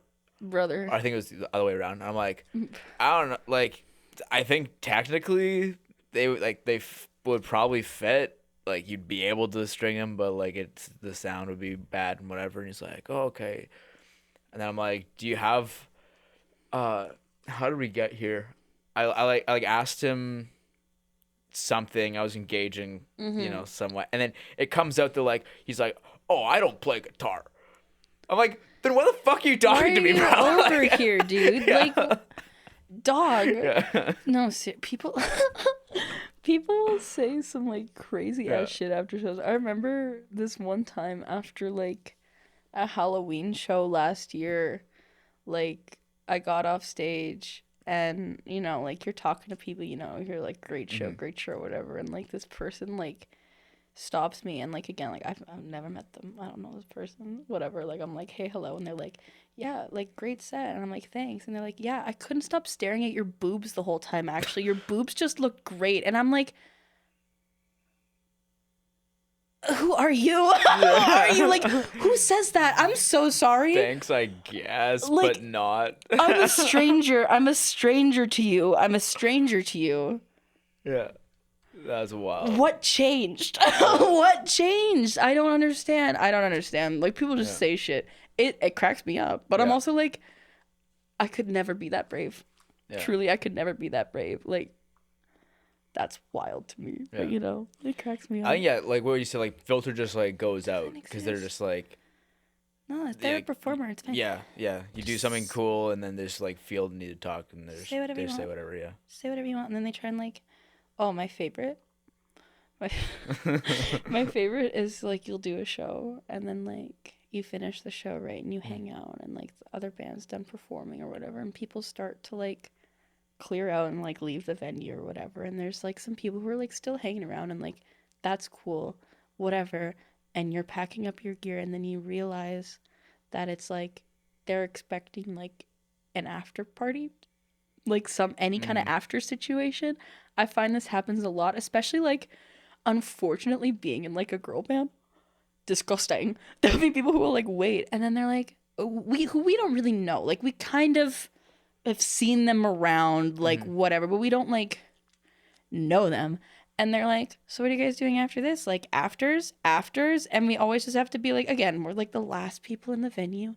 Everyone should have gone home at this point. And we're always just like, actually we were just gonna like go home and unpack our gear and like there's like no real function. And they're like, oh yeah, no, like it's fine. But like if there is, just like let me know. And I'm like, we'll do that. We'll do. And I'm like, why are you like, who invites themselves over to people's houses? I would never do that, but it's fine because we played a show, I guess, with a band, and bands have afters. Yeah. I guess, which is funny because we did have an afters. You're just not coming. Like we're gonna go watch an Evil Bong movie. Like I don't know what to tell you, man. Oh my god. That's funny. No, it does crack me up. But like, what the hell? What the hell? What the hell? Get your own afters. Get your own afters. Go find someone else to watch Evil Bong with. Yeah. You don't understand. Have you seen Evil Bong? No. This is Evil Bong, like the thing you smoke weed out of. Yeah. Evil Bong. Okay, so Evil Bong is this like movie franchise, and I think there's 8 of them. There's 8 Evil Bong movies. Successful. So like we've been like recently I've just been on a mission to like watch every single Evil Bong movie, and I've been like dragging like everyone in Strawberry Punch in on this journey with me. So like yeah, we're on Evil Bong 3. There was Evil Bong 1, then there was Evil Bong versus King Bong, and then there was Evil Bong 3, which was Evil Bong versus Alien Bong. And like, oh my god, you need to watch Evil Bong. It's crazy. Evil Bong versus Alien Bong for sure. Oh, it's what? But no, you wouldn't understand it if you didn't watch the other two. Right. See? You need to start. There's plots here. There's drama, and then eventually, I'm really excited for Evil Bong 666, and then after that, I think is Evil Bong versus Ginger Dead Man, and I'm just like, there's a lot of Evil Bongs that I need to get through. So is this like a bong? Yeah. Okay. She's what? Okay, she. Interesting. Oh. She is evil. Yeah, she is. Okay. And what's she up to? So Evil Bong, she's this really cunty bong, right? Like she's just like, she talks, right? And she's just like the cuntiest diva you've ever met. And her whole mission is she wants to get like the entire world high off of her fumes. But the only way she can do that is by getting like stronger, and in order to get stronger, she has to like consume the souls of these people. And so anytime someone goes to hit her, like hit the bong, she like eats their soul, right? So she consumes the soul, which then the soul is transported inside of the bong into like this like metaphysical realm that's like, they're in a strip club, and it's these strippers that have these like shark bras and like lion bras, and so they come and like eat their souls with these bras, right? And so the one guy in this group, so it's these college students, one of them brings Evil Bong home, they all smoke Evil Bong. The one guy who doesn't smoke weed has to like go in there and save all of his friends. And so do you know Cheech and Chong? Yeah. Cheech is in this movie. Cheech shows up. He's gonna suicide bomb himself. So he gets himself Suicide all bong. strapped. Yeah, suicide bong. He gets himself like strapped the fuck down in all this TNT. Goes inside of Evil Bong. They save the people in Evil Bong, and then Cheech blows himself up to like kill Evil Bong. But then he becomes the king of the strip club. So like he doesn't actually die. Like he kind of dies, but now he just like is the king of the strip club. So that's fine. But then Evil Bong comes back. It never stops. Like Evil Bong always comes back. Wait, so does Evil Bong have like a face? Yeah. Oh, every time so when it starts off, when they get the bong, it's just a regular bong. But every time they hit the bong, her face grew more and more until eventually she just had this like big old like diva face. Oh. And she just like talks and she kind of looks like a Muppet. So they don't see the face, or No, they they see the face. They see the face, but but it's so alluring. So eventually it gets to the point where she consumes enough souls that she does just start talking to people, but they still keep hitting the bong anyway because they're just so high or something. Like, she literally goes, yeah, that's right, baby. Come take a hit of my bong. Yeah, oh yeah, baby, which is so sus, right? Because, like, already, like, 3 of your friends have gone missing. And my bong is just telling me that shit, yeah. And it's like, she's like, yeah, you want to see what happens when you take a hit, huh? Don't you, boy? And then you go and take a hit, and then, like, your friends keep vanishing, but then they still hit the bong. And you'd think after 3 movies, it's the same cast of people. Oh my god! You think after 3 movies, they'd stop hitting the talking bongs? No, they don't. They go back to the strip club. They can't stop hitting all the fucking bongs, dude. And each bong, like King Bong, takes you to like King Bong. He's in South America. Wait, so they're different bongs every movie? Yes, King Bong is Evil Bong's ex-boyfriend, but King Bong broke up with Evil Bong to go live with the Poontang tribe in the jungle. Gotcha. So King Bong is ruling over the Poontang tribe. Yeah. And so they go and like hit Evil Bong, and then like the Poontang tribe starts like rolling this one guy into like a giant joint and like shrinks him down. And so the last like 10 minutes of Evil Bong 2, it's just this guy screaming, "Help, I'm a fucking doobie!" And I just and I really liked that. I really liked that. And then they just keep going. There's 8 of these. This is quite the franchise. There's 8 of them. Like, I can't stop. I have to finish them all now. I have to go watch Evil Bong 4 at some point. I do love that it's the same dumbass dudes every movie. That's like, great. I'm sure it has to change at some point. I'm waiting on when. I'm gonna be really sad. I'm like attached to these like 4 like really stupid guys. You know, they just can't stop hitting the bong. Yeah. And it's like they keep getting like kidnapped by like strippers. And so how do these bongs like meet each other if they're all evil? Like, do they have like meetups or like a convention? So Evil Bong 3 kind of started to explain this a little bit, but I'm still not sure of like the whole lore. But apparently there's like a bong planet. So there's a planet, and Alien Bong is from this planet, but I'm assuming that if Alien Bong is from planet Bong and he's a talking bong, that Evil Bong and King Bong also maybe came from there. They're all alien bongs. They're all like, but I don't know if that's true. Like, I'm piecing this together. I don't know like the underlying lore. I don't know how Evil Bong and King Bong even got together, because they can't move on their own. They need someone to like move them around. So I'm kind of like, how are they on this planet? Right? How do they get around? I don't know. It's a good question. Fascinating. And they all have their own like metaphysical spaces within them. Yeah, so far. Well, Alien Bong beams them up to a spaceship. Okay. Yeah.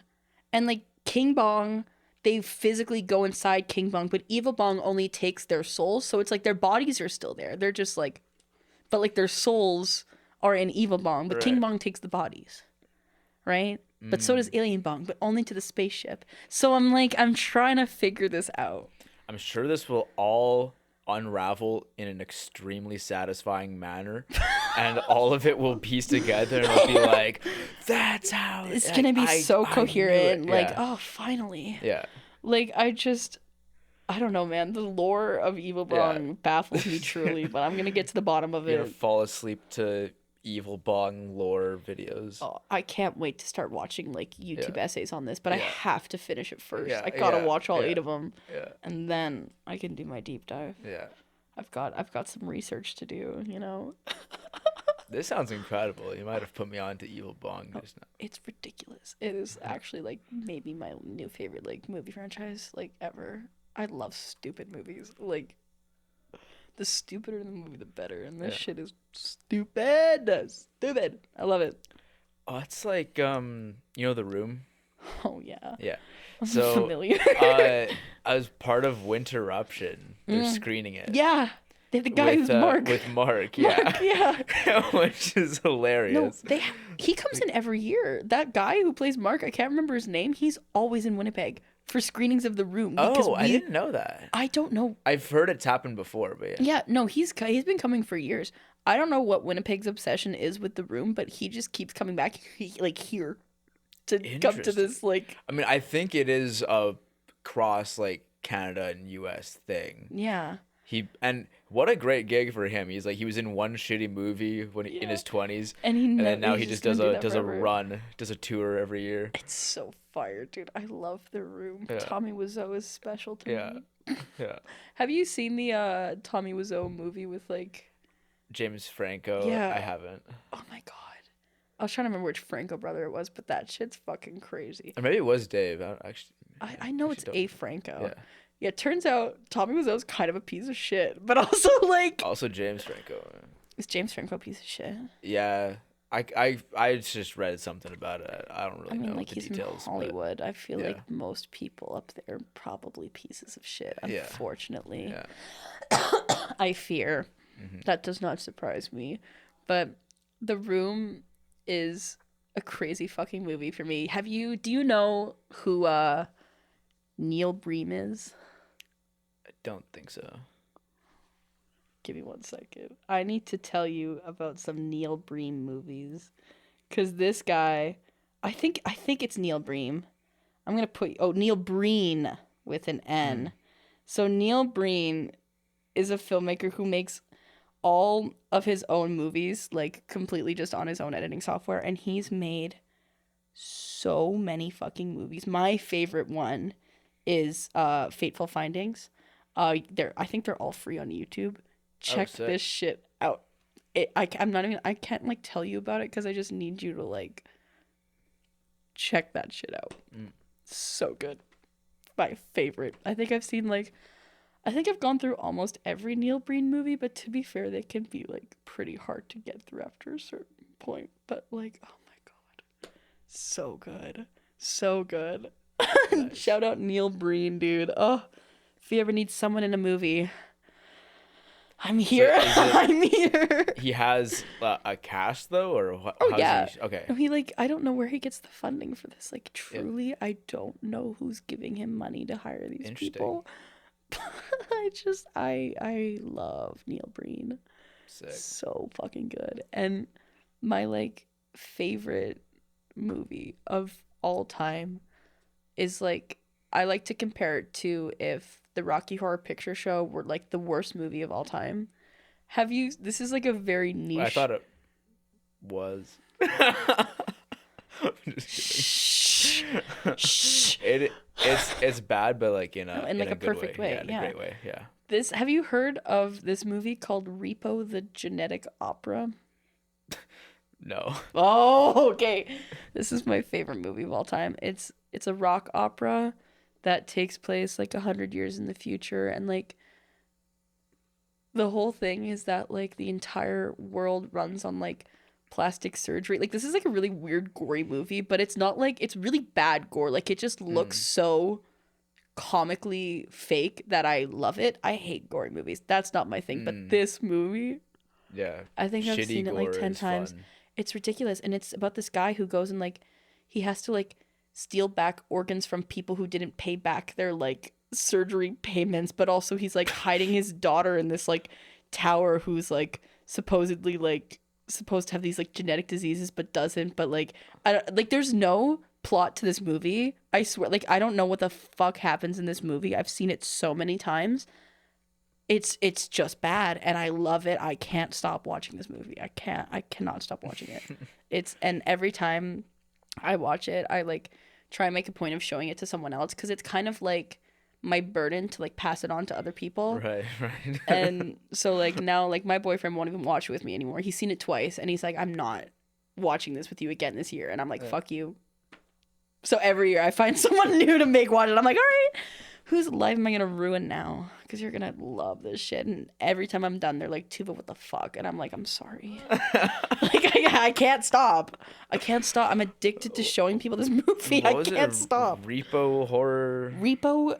The Genetic Opera. Oh, okay. Best movie The ever. Genetic Opera. Yeah. You should show all your friends. They're going to love it. I will. Yeah. Movie night. Movie night. Invite your boys over for a sleepover. Yeah. Watch Repo. Oh my god. Yeah, that's the way to lock in that the sleepover is never happening ever again. Yeah. No, seriously. No, the first time I showed this movie to like a group of my friends at like a sleepover, the first time I watched it with people, and they're like, "You're not allowed to pick movies anymore." And I'm like, "Oh, I understand." Like I understand. But That's guys, fine. there's evil bong series. But guys, wait. Let me tell you about Evil Bong. Just give me 8 more chances. Seriously, it's fine. Just it's gonna be good. You're gonna see. Yeah. By the 8th one, it's gonna get really good. Yeah. I bet you the 8th Evil Bong movie is the best one of the franchise, and that's why we just gotta keep going. Yeah. You know. Yeah. You'll never know. Like, have you seen the meme of like the guy mining for diamonds? Yeah. Like you gotta get to the end. That's Or you're never 8. gonna see the best movie of all time. Yeah. It Yeah. ties the whole arc together masterfully. It all comes together. Exactly. Yeah. Exactly. Exactly. Oh my god. Peace is restored to Earth and the Bong planet Bong. Yeah, I'm really like I just want to see where this goes, and I want to know why there's 8 of them. I don't even think they're done. Like that's the thing. The last one was released in like 2024. I don't think they're done. This has been going since like 2001, I think. More bongs. More bongs. It's been like 25 years of bongs. Wow. Wow. Well, I think that's the perfect way to end this podcast. I think so. That we could not have picked a better ending. Yeah. And yeah, thanks so much for coming on. Of course. You want to hit us Thank with a you. song? Yeah. Oh my god. Okay, wait. What is like the vibe? Like What? what do you what vibe of a song? Well, whatever you like. Whatever I like. Yeah. Like, do you want something like sad? Something like not as sad? Something like. I kind of want to hear Haunt if it's doable on acoustic. It is doable on acoustic. It's just not my favorite one to do on acoustic. Mostly because every time I do it, and especially if it's just me and my acoustic guitar, the vocals are always like way too crazy, and I don't know how to tone that one down yet. I've been trying to like I wrote that song on an acoustic guitar. Acoustify. Yeah, like I wrote it on acoustic, so you think I should be able to like acoustify it, Yeah. but no. Oh man. Okay, do you want to hear something that's like not even like a Jupiter song that we haven't put out yet? You want to hear something that's like out in this world? Like, whoa.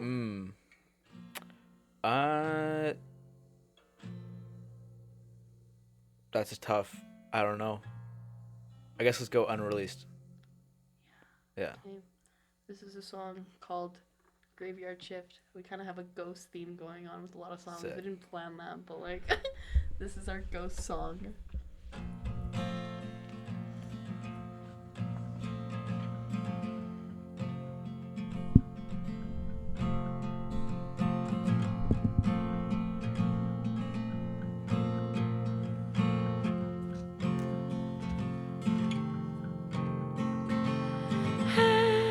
Heavy, I am a stone. I love you more than I love leaving home. They're cleaning up the street. I am barely sleeping. Can you feel it from a million miles away? If I let go of you, your flesh and bones are coming too. And it's not temporary. To your grave you'll find me. If I let go of you, your flesh and bones are coming too. And it's not temporary. To your grave you'll find me loving you.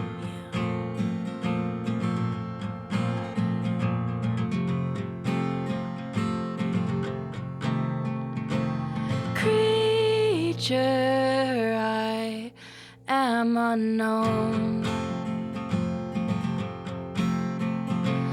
Mother, help me, I am alone.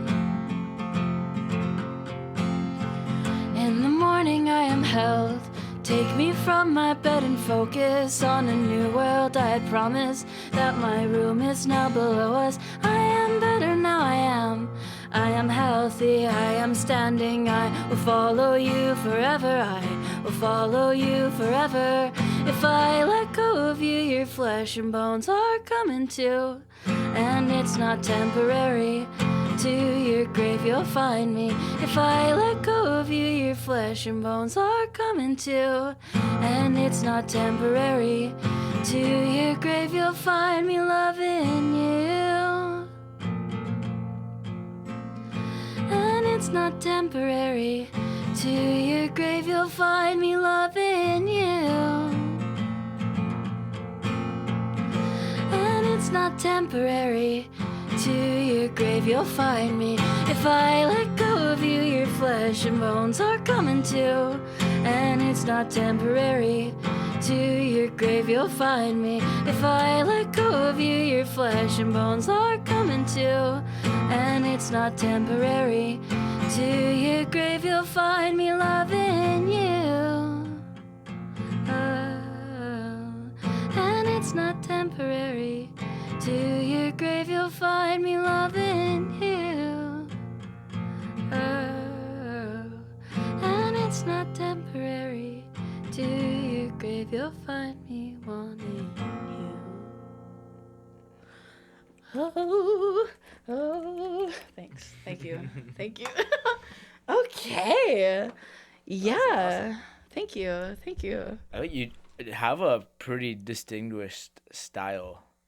Like, I hear that, I'm like, it sounds like Tuva, it sounds like Jupiter. Thank you. Yeah. Thank you. I tried my best. Yeah. I appreciate that. Thank you. No, this has been a blast. Yeah, this it's has been good. Lots of fun. Yeah. Had a real chill time. Yeah. Evil bongs and all. Yeah, thanks for indulging my lighthouse fantasy. Yeah. I really nobody wants to hear about that anymore. So thanks. Yeah. Thank you for that. I appreciate it. Be sure to send me postcards when you're out there.